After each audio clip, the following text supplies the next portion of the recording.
बिस्मिल्लाहिर्रहमानिर्रहीम अस्सलाम वालेकुम। आप देख रहे हैं मेहरान टीवी और मैं हूं अबूज़र। आज हम एक बहुत ही मशहूर अमरीकी पोइट जिनका नाम जॉन एशबरी है, उनकी एक माया नाज पोइम जिसका नाम द मेलोडिक ट्रेन है, उसकी समरी करेंगे। सबसे पहले जो पोइट हैं उनका तारुफ करते हैं।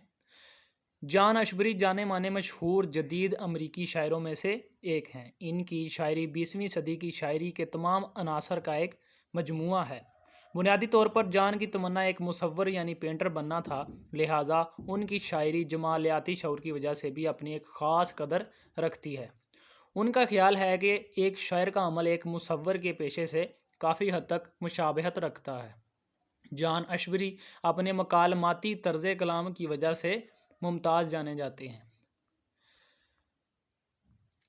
चूँकि एशबरी एक जदीद शायर है, लिहाजा वो मुख्तलिफ जदीद असलूब अपनाता है, जैसा कि शऊर की रो, तासुरात यानी एक्सप्रेशनिज़म और इजहारियत वगैरह।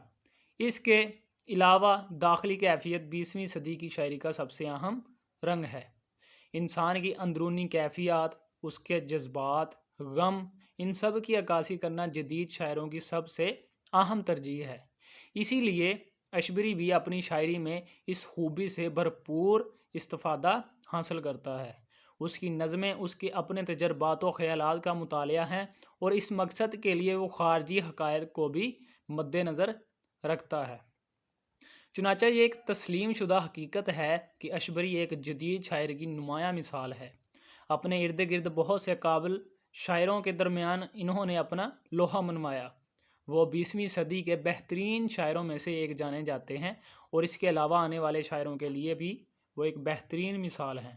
मेलोडिक ट्रेन दर हकीकत एक अलामती सिम्बोलिकल नज़म है जिसमें शायर एक नन्ही बच्ची के साथ सफ़र कर रहा है। असल में शायर ने ट्रेन के सफ़र के ज़रिए ज़िंदगी के सफ़र की तरफ तवज्जो दिलाई है। नन्ही बच्ची इंसान के बचपन को ज़ाहिर कर रही है। फिर ये ट्रेन मुख्तलिफ मनाज़िल से गुज़रते हुए अपनी आखिरी मंजिल तक पहुँच जाती है। गालबन ये आखिरी मंजिल मौत की मंजिल है, डेथ, जहाँ मुसाफिर का आखिरकार इस्तकबाल किया जाता है। हालांकि दौरान सफ़र इसने लातादाद मुश्किलें और तकालीफ बर्दाश्त की होती हैं। इस तरह शायर ने तस्वीर में बनी हुई पहाड़ियाँ बहुत बुलंद हैं और गहरी खाइयाँ भी हैं। इन पहाड़ियों और खाइयों में वसी व अरीज़ वादियाँ भी हैं और दूर से इन पहाड़ियों और वादियों की पैमाइश का अंदाज़ा नहीं किया जा सकता। बिल्कुल इसी तरह गाड़ी के अंदर बैठे हुए शख्स के दिल का अंदाज़ा उसके चेहरे से नहीं लगाया जा सकता। इस तरह का अंदाज़ा महज एक फ़न होगा। शायर रेलगाड़ी को एक तशबीह से बयान करता है। शायर बयान करता है कि अगरचा हमारी रेलगाड़ी सीधी वादियों और गलियों में से गुजरती जा रही है, लेकिन शायर को ऐसा महसूस होता है जैसे इनकी गाड़ी एक पेंसिल की मानंद है, जिसको एक फुट यानी पैमाने के साथ लाइनें लगाने के लिए चलाया जा रहा हो। यानी जैसे एक पेंसिल को किसी पैमाने के साथ लाइनें खींचने के लिए इस्तेमाल किया जाता है। यानी रेल की पटड़ियाँ एक फुट पैमाना है और रेलगाड़ी एक पेंसिल है। यानी ये गाड़ी और साइंसी तरक्की भी जैसे महज एक फ़न है। अल्फ के पहाड़ी सिलसिला का नक्शा शायर यूं बयान करता है कि जैसे कोई बच्चा किसी पहाड़ी सिलसिले के नक्शा पर पेंसिल चला रहा हो और लकीरें लगा रहा हो। बिल्कुल इसी तरह इनकी ये गाड़ी भी एक पेंसिल की तरह पहाड़ी सिलसिलों पर चलती जा रही है। यानी एक बच्चे का पेंसिल से लाइनें जो हैं खींचना और गाड़ी का पहाड़ों पर दौड़ना, ये सब महज फ़न है। हम दोनों शायर और छोटी लड़की को यहाँ इस मुकाम को देखने के लिए आए हैं, यानी दोनों यहाँ सैर करने के लिए आए हैं, लेकिन वो दोनों यहाँ बगैर किसी मकसद के लिए महज फ़न की खातर आए हैं। शायर और लड़की का आपस में कोई ताल्लुक़ नहीं है, माँ सवाए एक ताल्लुक़ के, जो कि इस सफ़र से मुखज़ लुत्फ़अंदोज़ होने का ताल्लुक़ है।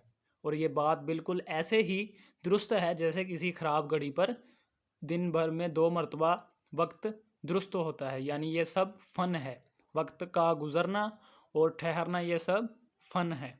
गाड़ी का स्टेशन पर ठहर जाना और मुसाफिरों को इंतज़ार कराना बहुत बोर काम है।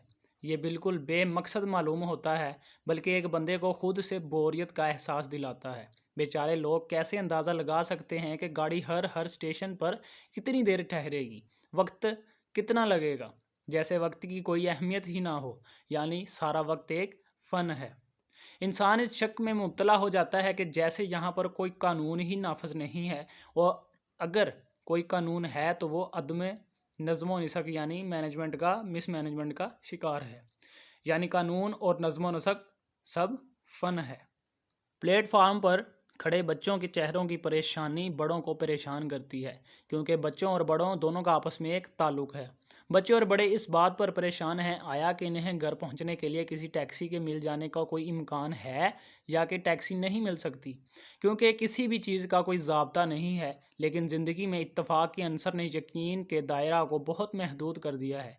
यानी महज इत्तफ़ाक़ ही के तहत आपके हाथ कोई चीज़ लग सकती है, यकीन से कुछ नहीं कहा जा सकता। ये क्या चीज़ है जिसने लोगों को यूं पीसा टावर की तरह झुका दिया है। पीसा टावर ये इटली में है, जो कि टेढ़ा बनाया हुआ है, यानी झुका हुआ है। ये टावर अदब की दुनिया में जल्दबाजी की अलामत बन गया है। प्लेटफार्म पर मौजूद लोग बेसब्री के साथ आगे की तरफ झुके हुए हैं, बिल्कुल पीसा टावर की तरह। हतमी मंजिल से पहले कोई भी पड़ाव लोगों की बेचैनी के बादलों में इजाफा पैदा करता है। ये लोगों में बेसब्री पैदा करता है। लोग गुस्से में खुद से नफ़रत करने लगते हैं, अपनी ज़िंदगियों से नफ़रत करने लगते हैं। ये बेसब्री का मुजाहरा हमें एहसास दिलाता है कि हम दूसरे लोगों के साथ कैसा बर्ताव करते हैं, हम उनके लिए किस हद तक तकलीफ़ का बायस बन रहे हैं, हम क्यों दूसरों का ख्याल रखने वाले नहीं। ये लोग जो प्लेटफार्म पर उतर रहे हैं या ट्रेन में सवार हो रहे हैं, ये सब मेरे भाई हैं। इनका इस तरह से दंगा और फसाद से ट्रेन में चढ़ना और उतरना एक तरह से मुझे बताता है कि दुनिया में इतना दंगा फसाद क्यों है और इतनी नाखुशी क्यों कर है। शायर ख्वाहिश करता है कि काश वो इन लोगों की नकल जो है वो उतार के इन्हें बता सके इनके इस बेचैन रवैये के बारे में कि दुनिया में परेशानियों और थकान के बादल हर तरफ इसी तरह फैले हुए हैं, जैसे कि गाड़ी और भगोलों की शक्ल में उठने वाला धुआं हवा में सफ़ेद गेंद की तरह दिखाई दे रहा है। काश मैं इनके रवैयों की नकाली करके इन्हें एहसास दिला सकूं जो मैंने इनके लिए अपने दिल में रखा है। ये ऐसे ही है जैसे यूनानी ड्रामा में कोरस कोई भी सीन शुरू होने से पहले इस सीन के बारे में तफसील बयान कर देता है। इसी तरह जहाँ जहाँ से ट्रेन गुजर रही है, हर जगह अपने ऊपर गुजरे हुए हालात बयान कर रही है। यानी ये एक जगह विजुअल कोरस की मानद है जो अपने ऊपर गुजरे हुए हालात को बयान करती है। अब ना ही स्टेशन पर मौजूद लोग और ना ही वो बच्ची जो अपने नाखूनों पर पॉलिश लगाए हुए शायर की तवज्जो हासिल कर सकते हैं। अब लेकिन खिड़की के बाहर दिखाई देने वाला नज़ारा जो कि बहुत तेज़ी के साथ शायर की नज़रों से ओझल हो रहा है, वो शायर की तवज्जो अपनी तरफ मबजूल कर लेता है।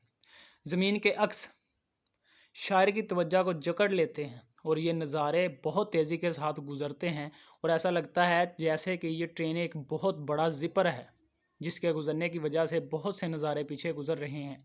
अब शायर बयान करता है कि हर किसी शख्स को अपने स्टॉप पर उतरना है, हर किसी के उतरने की जगह मुख्तस है, फिक्स है, लेकिन एक शख्स को पता ही नहीं चलता कि वो कहाँ पहुँच चुका है, जबकि वो शोरो हजूम से बाहर नहीं निकल आए और अपने ऊपर से गनूदगी का गलबा ना ख़त्म कर दे। यानी इस कदर शोर और थका देने वाले गनूदगी की वजह से लोगों को अपने स्टेशन तक जो है उसका भी अंदाज़ा लगाना मुश्किल हो जाता है। हत्ता कि वो एक छोटे से मगरबी कस्बा में पहुंच जाता है जिसकी कोई और शनाख्त नहीं है सिवाय एक चक्की यानी मिल के जो वहाँ कायम है। यानी ज़िंदगी मुबहम और गैर वाज़िया है और ये मुख्तलिफ़ मकामात और निशानियाँ ज़िंदगी को वाज़िया बना रही हैं। फिर सफ़र के आखिर में शोर कम होना शुरू हो जाता है और तमाम आवाज़ें मिलकर अब एक वाहिद आवाज़ बन जाती हैं। अब परेशानी की आवाज़ें ख़त्म हो चुकी हैं और खुशामदगी के लिए दिल को छू लेने वाले नगमे हवा में बुलंद होना शुरू होते हैं। यानी अब इस सफ़र को मुकम्मल करने वाले शख्स को एक हसार में ले लिया, एक घेरे में ले लिया जाता है और इसका शानदार जो है वो इस्तकबाल किया जाता है। और ये जो इस्तकबाल होता है शहर के मेयर जो होता है उसकी और लोगों की तरफ से किया जाता है और वो खुशी से अपने हैट हवा में उछालने लगते हैं। इन लोगों को गाते देखकर आप इस सोच में पड़ जाते हैं कि आया ये बिल्कुल वैसा ही है जैसा कि ख्वाहिश की गई थी।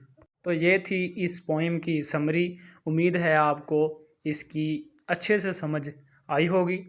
मिलते हैं नेक्स्ट वीडियो में। Till then take care. अल्लाह हाफिज़।